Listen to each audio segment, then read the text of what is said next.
A nightmare at one of the seven wonders of the world. Table Mountain's world-famous cable car got stuck mid-air after backup generators failed to kick in. With the festive season nearing a peak, can we actually really afford such mishaps? Let's find out from our reporter, Ronald Masenda, who's tracking the story for us. He joins us now live from Cape Town. So, Ronald, what happened? Very good afternoon to you, Shahan. Well, the actual incident happened at around 4 p.m. yesterday afternoon. That was around stage 4 of load shedding.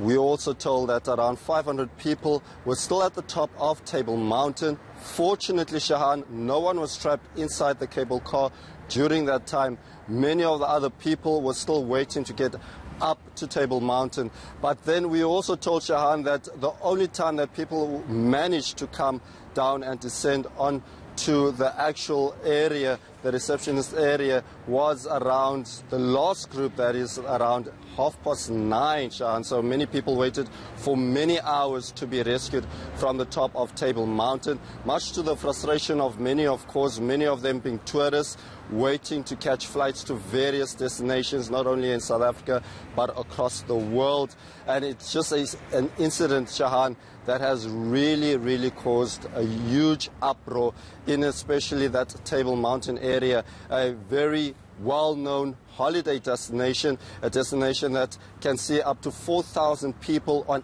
any given day. About 800 people descend on those cable cars each hour. So it just tells you about the magnitude and also the popularity of Table Mountain. And of course, Table Mountain management saying that the main issue was really the backup generators. That has been the major letdown. And the latest news from this actual incident is that today operations were completely halted until this matter was resolved once and for all. And let's take a listen to what the operations executive of Table Mountain had to say.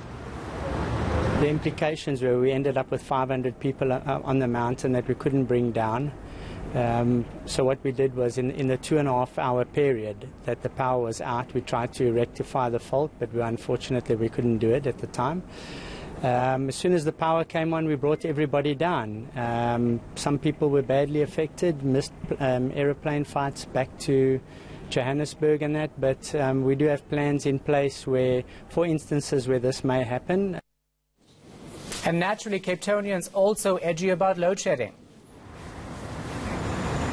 Indeed. Well, Shahan, I was always under the impression that Johannesburg drivers are the worst in the country. I mean, Cape Townians are really trying to take the cake with regards to that status, because some of the incidents we've seen, we are actually experiencing some really bad driving behind us because of the load shedding. Cape Townians not really used to long hours of load shedding. This morning, as I did one of my live crossings, we spoke about 6 incidents which could have ended up in tragedy, as many of the people who were driving during peak hour, they were driving horribly, Shahan. And to break it down to you, Shahan, yesterday alone, Cape Townians experienced stage 2 of load shedding.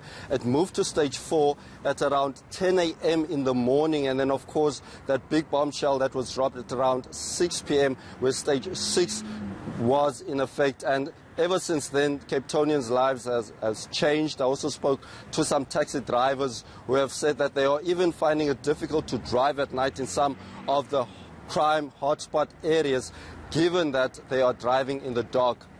All right, we're going to leave it right there. Ronald Masenda.